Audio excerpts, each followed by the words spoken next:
Good morning, 7th grade. These are the notes for our circle graph unit. So let's get started. Circle graphs, or pie charts, show data by the percent of a quantity divided into several categories. So a pie chart is a different name for a circle graph. They mean the same thing here. And circle graphs, or pie charts, they show data, so they show numbers, as the percent of a quantity divided into several categories. So we're talking about percentages for each category. Category is a big word here when we talk about circle graphs. A circle graph always represents all 100%. It has to represent the full total amount of people or things or whatever you're asking. So a circle graph always represents all 100% of the data. Right, here's an example of a circle graph. We could say like this is category A, B, C, and D. And you can see that they are each represented with percents.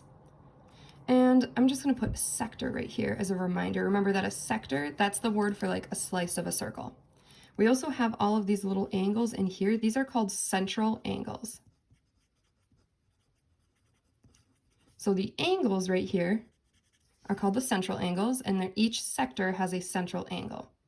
I want to take a second to talk about the difference between the degrees of an angle, so the measures of an angle, and the percentage right here. So this angle right here is about 90 degrees. This sector is 30%. They're very different right here. So if you need a couple minutes to review angles, I would take a couple seconds and look for an IXL or find some way to review angles for yourself. These are some really common ones that we see: 180 degrees, 90 degrees, 45 degrees, and 60 degrees. And I just want to point out one more time that angle measures, so the degrees, that's different than the central, or it's different than the percentages here. So percent is not the same thing as degrees, but they're going to kind of work together here. So let's start this example problem. The circle graph shows the vacation choices for 200 middle school students. I'm going to circle this 200 away. That's my total. And I'm definitely going to have to use that one. So number one says, what percent of the students like to go to a theme park on vacation? Number one's asking for the percent. And we're looking for the theme park, so here's theme park, 32%. Number two says, of the 200 students, how many students preferred to go to the beach on their vacation? Now it's asking for exactly how many, not the percent, but how many. So I'm going to look at beach over here, 26%, but I don't want the percent, remember. So I want 26% of the full 200. So 26% of 200 students. To find that, I'm going to do 200 times 0.26. That's my 26. And remember, it's multiply by the total right there.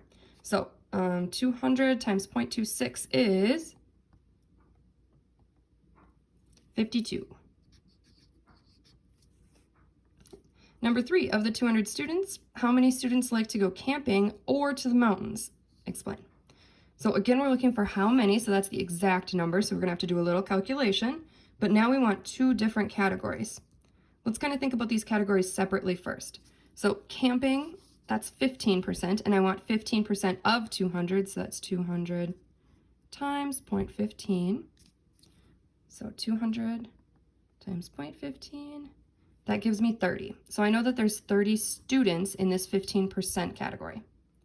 Now let's see, we wanted camping or mountains. So mountains is over here, 7%. So that's 200 students and 7%. Remember, 0.07. You got to swoop your decimal twice or divide by 100. So I've got 200 times 0.07, and that's 14 students right here. So I've got 30 students here, 14 students here. How many of them like to go to camping or the mountains? Well, if you add 30 plus 14, you get 44. Letter B. Nate goes to Westville Middle School. He wants to make a circle graph to represent the 3 grades of his school. So here's the data that Nate gathered. So each grade, and then this is the percent of the total students in the school. So Nate knows that 50%, or 1/2 of the circle, is a straight line. How many degrees are there in a straight line? Let's go up here. Here's a straight line. How many degrees is that? 180 degrees is half of the circle. Multiply the percent of students in the 8th grade by 360 to find the central angle for that piece of the circle. Okay, let's break this up a second. We know we're going to multiply the percent of students in 8th grade, so that's 25%, so that's 0.25, by 360, so 0.25 times 360. And why are we multiplying by 360? Well, we're looking for a central angle. We know that half of the circle is 180. How many degrees is it to go all the way around the circle? 360. So 25% of the circle needs to be for grade 8. So 25% of the 360 degrees need to go for grade 8. So 0.25 times 360 is 90 degrees. So 25% of the circle, or a quarter of the circle, is 90 degrees. Just like we have up here. A quarter of the circle is 90 degrees. Then it says find the central angle for each of the other 2 grades. So I know that 8th grade is going to be a 90-degree central angle. To find the 7th grade central angle, I'm going to take 0.42, that's 42% of the 360 total degrees, and that gives me 0.42 times 360, 151.2, so I'm just going to round that to 151. And then the 33%, so that's 33%, 0.33 times 360. So let's see, 0.33 times 360, that's 118.8. I'm going to round that to 119. So there's my central angle. Remember, that's like the angle right here for each of these. So number 4 says use a compass and protractor to draw the circle graph. You're not going to have a compass and protractor probably, so we're just going to kind of estimate. Okay. So I'm going to estimate. I'm going to start by drawing a circle. And then let's see, I need a 90-degree central angle. So the central angle has to come from the center. And I'll make 90 degrees. Or approximately 90 degrees, and that is for 8th grade. Okay. Now, I'm not really sure what 151 versus 119 degree angles look like, but I know that the 7th grade one, 151, has to be a little bit bigger than the 6th grade one, which is 119. So I'm going to kind of think of this stuff. If I cut it in half, it's like right here. So I'm just going to go a little less than half or a little more than half. And I'm going to say that's a good enough approximation here. So the bigger chunk is the 7th grade. The smaller chunk is the 6th grade. And that's a pretty good estimation. So then it says label each sector with the appropriate grade and percent. So this is 8th grade, and that is 25%. 6th grade is 33%, and 7th grade is 42%.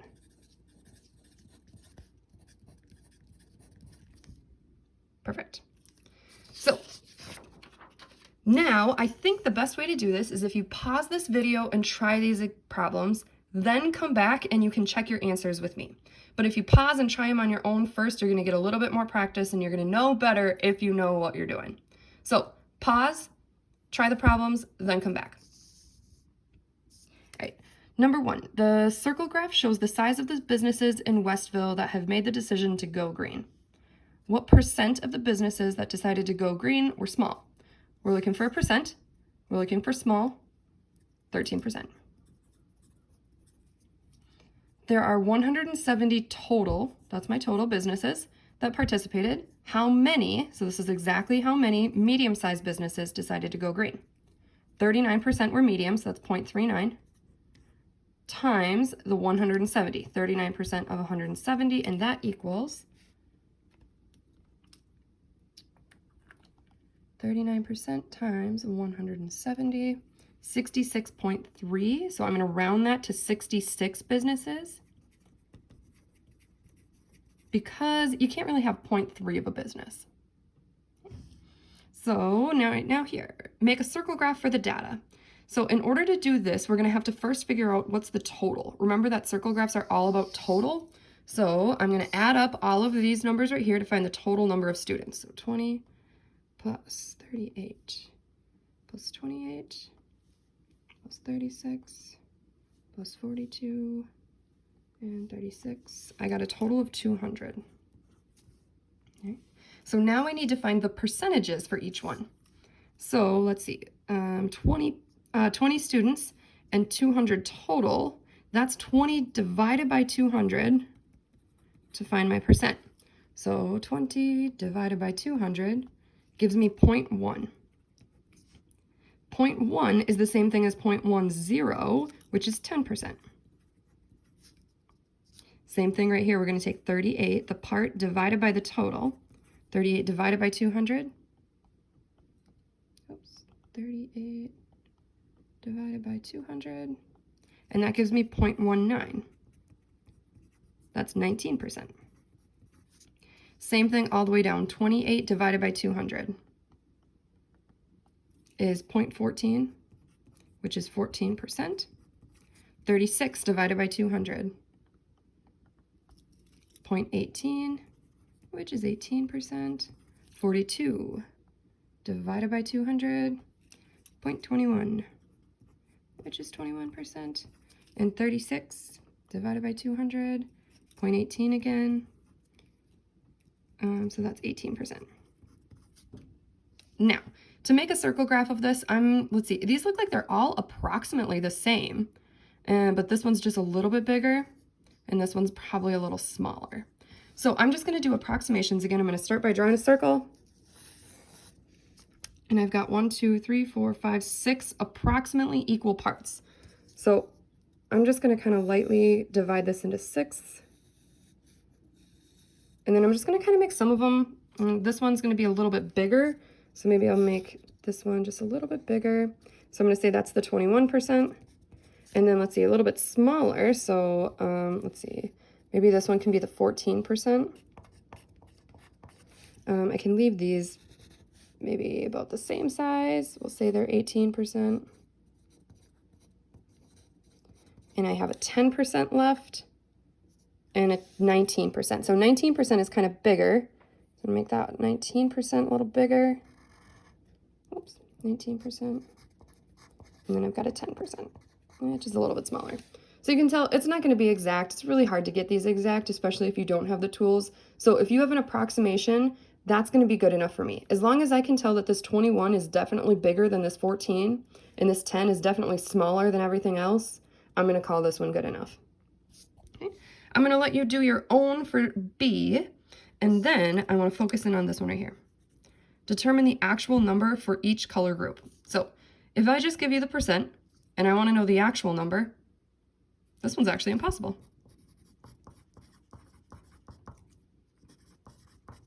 There's no way to know the actual number unless you know the total. So this is impossible because you don't know the total. If you don't know the total, you can't find the actual number. And for number 4, I'm going to start a discussion on Google Classroom about that one. So I'm going to let you guys answer that, and then I'll help you out with that tomorrow or on Thursday.